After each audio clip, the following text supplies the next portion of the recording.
नमस्कार दोस्तों, जैसे जैसे सर्दी का मौसम आ रहा है वैसे वैसे श्वास संबंधी समस्याएं, ब्रोंकाइटिस, अस्थमा जैसी समस्याएं बढ़ने लग जाती हैं, शरीर में अपना घर कर जाती हैं।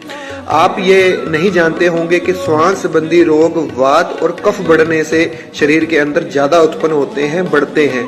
तो वातवर्धक चीजें जैसे कि खुश्क चीजें हो गई, चाय, ग्रीन टी, कॉफी, सूखे मेवे, बादाम, इन चीजों का परहेज करें। और कफवर्धक जैसे केला, तली हुई चीजें, दही इत्यादि रात को खाना, इन सब चीजों का परहेज करेंगे तो ही आपको प्राणायाम, दवाइयां असर करेंगी, क्योंकि इलाज से ज्यादा परहेज जरूरी है। धन्यवाद।